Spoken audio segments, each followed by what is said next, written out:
କାହାଣୀର ଶୀର୍ଷକ ବାପାଟା ସତରେ ବଡ଼ ବଦମାସଟେ। ଦୃଶ୍ୟ 1।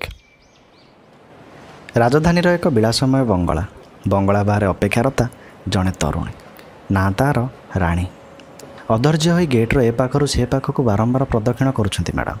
ଅପେକ୍ଷା କରିଥାନ୍ତି ଏକ ପିଜା ବୟର। ଲକଡାଉନରେ ଘରେ ବସି ବସି ଆଉ ଘର ଖାଇବା ଖାଇ ଖାଇ ବିରକ୍ତି ଲାଗିଲାଣି। ପିଜା ବର୍ଗର ଟିକେ ଖାଇବାର ବହୁତ ଦିନ ହେଇଗଲାଣି।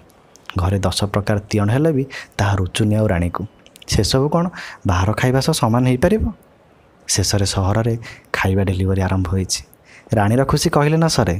ସେଇଦିନ ହିଁ 5 ପ୍ରକାର ପିଜା ଅର୍ଡ଼ର କରିଛି ରାଣୀ। ହେଲେ ଏ ପିଜା ବୟଟା ଏତେ ଡେରି କଲାଣି କ'ଣ ପାଇଁ? ମନେ ମନେ ତା 14 ପୁରୁଷକୁ ଶୋଧି ସାରିଲାଣି ରାଣୀ। ସତରେ ସେ ପିଜା ବୟଟା ବଡ଼ ବଦମାସଟେ। ଦୃଶ୍ୟ 2। ରାଜଧାନୀର ଗୋଟେ ତଳିଆ ବସ୍ତି। ଗୋଟେ ନୂଆଣିଆ ଆଜବେଷ୍ଟ ଘର। ଘର ଦୁଆରେ ବସି ଅପେକ୍ଷାରତା ଗୋଟେ ଛୋଟ ଝିଅ। ତା ନାଁ ବି ରାଣୀ। ଅଧୈର୍ଯ୍ୟ ହୋଇ ଗୋଟେ ଲହରେ ଚାହିଁ ରହିଛି ରାସ୍ତାକୁ, ତା ବାପାର ଆସିବା ବାଟକୁ। ତା ବାପା ମଧ୍ୟ ଗୋଟେ ପିଜା ବୟ। ଡେଲିଭରି ବନ୍ଦ ଥିବାରୁ 2 ମାସ ହେଲା ବେକାର ବସିଥିଲା ଘରେ। ପାଖରେ ପଇସାଟି ନଥିଲା, ଗାଁକୁ ଯାଇ ହେଉନଥିଲା, ଆଉ ତା ସ୍ୱାଭିମାନ ତାକୁ ଅଟକାଇ ଦେଇଥିଲା ଲାଇନରେ ଠିଆ ହୋଇ ସେହି ସରକାର ବାଣ୍ଟୁଥିବା ମାଗଣା ସାମଗ୍ରୀ ଆଣିବାକୁ। 2 ମାସ ହେଲା ପଖାଳ ଭାତ, ଆଳୁ ସିଝା ଆଉ ପିଆଜ ଏତିକି ଥିଲା ରାଣୀର ନିତିଦିନିଆ ଖାଇବା। ହେଲେ 2 ଦିନ ହେଲାଣି ରାଣୀ ଦେହରେ ପ୍ରବଳ ଜ୍ୱର। ସେ ପଖାଳ ତାକୁ ରୁଚୁନି ଆଉ। ଭଲ ସେ ଖାଇନି 2 ଦିନ ହେଲା। ଶେଷରେ ସହରରେ ଖାଇବା ଡେଲିଭରି ଆରମ୍ଭ ହୋଇଛି। ରାଣୀର ଖୁସି କହିଲେ ନ ସରେ।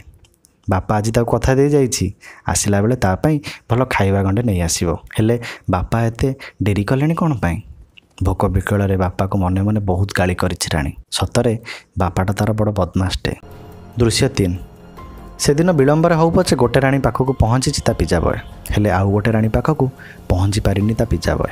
ଅର୍ଡ଼ର କମ୍ ଆସୁଥିବାରୁ କିଛି କର୍ମଚାରୀଙ୍କୁ ଛଟାଇ କରାଯାଇଥିଲା ସେଦିନ। ଆଉ ସେଇ କିଛିଙ୍କ ମଧ୍ୟରେ ତା ବାପାର ମଧ୍ୟ ନାଁ ଥିଲା। ଝିଅକୁ କଥା ଦେଇ କଥା ରଖିପାରିନି। କୋଉ ମୁହଁରେ ଯିବ ଝିଅ ଆଗକୁ? କୌଣସି ଏକ ବ୍ରିଜ୍ର ବାଡ଼ ଉପରେ ଠିଆ ହେଇଥିବାର ଶେଷ ଥର ପାଇଁ ଦେଖାଯାଇଛି ତା ବାପାକୁ।